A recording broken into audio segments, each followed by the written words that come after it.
Cara democratica e caro democratico, il 25 ottobre tu sarai chiamato a decidere.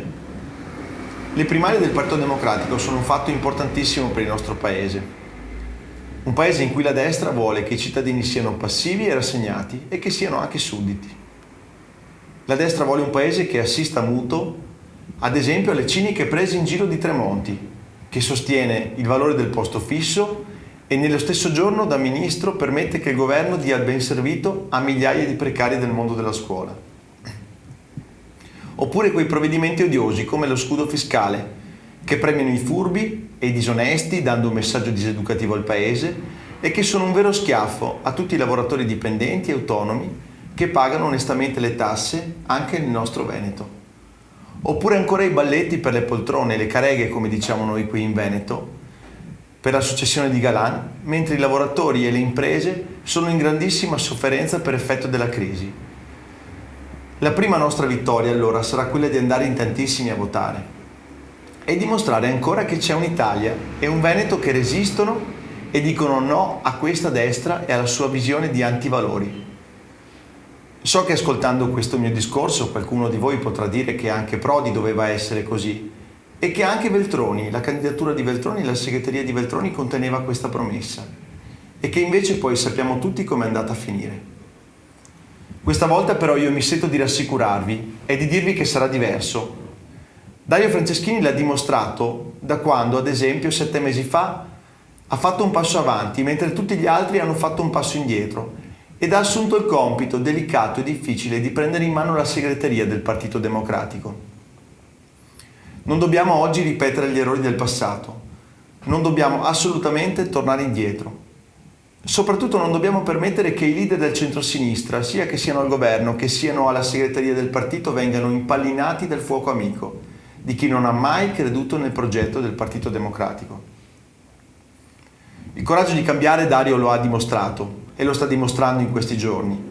Poteva anche lui garantirsi qualche voto in più, scendendo a patti con certi notabili del partito, e invece ha scelto una direzione contraria. Ha detto di no con chiarezza. Ha detto di no, ad esempio, a chi ha amministrato male e in modo poco trasparente alcune regioni del sud, come la Calabria e la Campania. E tutti quelli che vogliono un PD credibile sanno quanto ha pesato la vicenda dei rifiuti a Napoli, anche nel consenso nella nostra regione, che è prima tra tutte nella raccolta differenziata. Nessuna personalizzazione della lotta politica, sia ben chiaro, voglio sgombrare ogni dubbio su questo, ma i cittadini ci chiedono invece comportamenti esemplari. Come facciamo noi a parlare di rinnovamento, di merito, se poi non diamo dei segnali netti di discontinuità? In cosa siamo differenti? Se ancora una volta facciamo prevalere gli equilibri, ad esempio i calcoli, invece delle idee e dei principi di trasparenza. Non torneremo indietro questa volta, non ci faremo né intimidire né fermare. E la garanzia che non torneremo indietro sta nel fatto che con Dario Franceschini e con me qui in Veneto ci sono, per esempio, persone per bene come Deborah Serracchiani e tutti quelli che non vogliono un partito di ex e che sono semplicemente democratici, che vogliono un partito aperto ai cittadini e alle nuove competenze, un partito intransigente sulla questione morale. Guardate bene, io non mi sono candidato alla segreteria del Partito Democratico del Veneto per primeggiare in un confronto e in una contesa di governo di un partito. Mi sono candidato perché insieme agli amici e alle amiche che mi sostengono, ma anche insieme a tutti voi democratici, voglio rendere la nostra terra, il nostro Veneto, migliore di quanto è adesso. Mi sono candidato per sconfiggere il Veneto del rancore, il Veneto della paura e il Veneto dell'intolleranza. La paura e l'intolleranza appunto ci portano soltanto ad una lenta prospettiva di declino, alla lotta di tutti contro tutti, all'odio per chi non è come noi, per chi è diverso.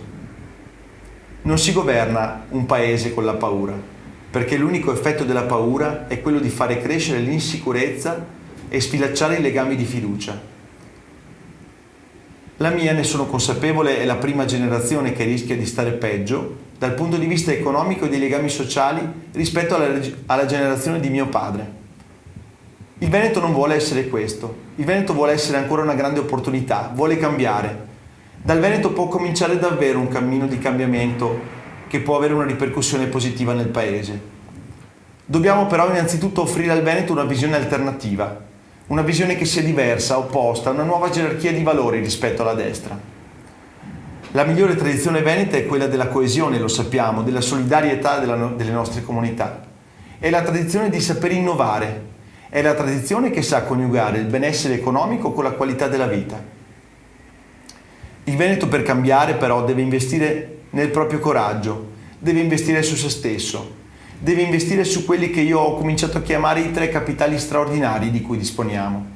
Il primo, la grande e contagiosa cultura del lavoro che hanno i cittadini della nostra regione, del Veneto.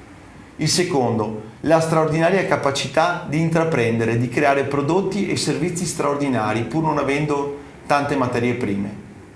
E il terzo, forse una parola nuova per il Partito Democratico, una terra che racchiude un patrimonio ineguagliabile di bellezze naturali e artistiche.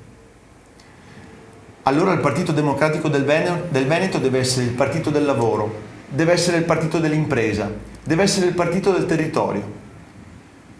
Ma sappiamo anche che però non esiste politica credibile, non esistono programmi credibili se non ci sono interpretati da uomini e da donne che sono credibili.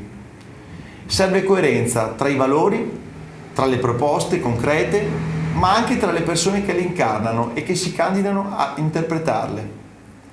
Serve una politica che sa pagare di prezzi alla moralità e serve un partito che sia all'altezza e che alzi al proprio interno l'asticella della moralità. Questa è l'idea che voglio per il nostro partito. Questa è l'identità che deve avere il nostro partito. L'alternativa allora comincia da noi. Dobbiamo metterci in gioco, ciascuno di noi. Dobbiamo cominciare noi a cambiare se vogliamo ottenere e ricostruire un rapporto di fiducia con i cittadini. Occorrono unità e generosità. Quindi basta con i litigi interni, con la politica della visibilità individuale, del percorso personale. Basta con le carriere garantite. Anche nella politica deve contare di nuovo il merito e deve contare la competenza, soprattutto la capacità di entrare in ascolto con la nostra gente, con i cittadini. Non dobbiamo più smarrirci in una politica opaca, grigia, priva di passione, lontana dalle persone. In questi ultimi mesi ho ricevuto tantissime lettere, tanti messaggi. Ho fatto fatica a rispondere a tutti. Io ringrazio oggi degli incoraggiamenti che ho avuto, vi ringrazio dei consigli e anche delle osservazioni critiche che ho ascoltato con grande interesse e che mi hanno fatto crescere. Oggi mi riprometto di rispondere a tutti, di avere un'attenzione particolare a tutti questi consigli, a queste critiche. Ma intanto per tutti voglio rispondere a Cristina, che mi ha scritto qualche giorno fa una lettera molto bella e che mi ha toccato molto. Ho voglia di leggervela e di dare una risposta a lei per dare una risposta a tutti. Cristina mi scrive: faccio il medico in ospedale, per precisione faccio la nefrologa. Un tempo amavo la politica, era una grandissima passione per me, una passione culturale, un impegno attivo che avrei voluto diventasse una parte importantissima della mia vita. Tuttavia il fatto di essere donna è sempre stato un ostacolo. La sinistra mi ha deluso e ancora oggi soffro quando vedo che la sinistra tentenna sul prendere posizioni decise su molti argomenti. So bene che lagnarsi è inutile e che un impegno sul campo oggi sarebbe più utile, magari mettendo le proprie capacità e le conoscenze al servizio di questo povero paese prima che sia troppo tardi. Cristina mi scrive: ma tu lo vorresti il mio aiuto oppure cerchi soltanto dei voti? Cara Cristina, io oggi rispondo a te, attraverso di te voglio rispondere anche a tutte le democratiche e democratici del Veneto.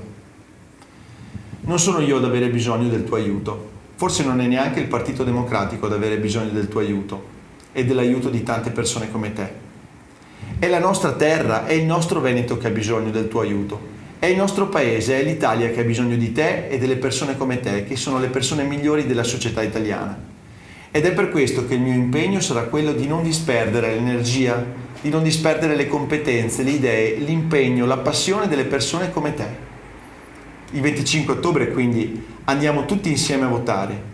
Chiunque scegliete, fatelo in piena libertà, fatelo pensando a chi potrà guidare meglio il Partito Democratico, a chi potrà guidarlo meglio in Italia, a chi potrà guidarlo meglio in Veneto. Votate per chi secondo voi ha il progetto più credibile, leggete i programmi, per chi è più in grado di portarlo avanti. Fatelo senza nessun tipo di condizionamento. Il momento di cambiare, il momento per cambiare è arrivato, è adesso.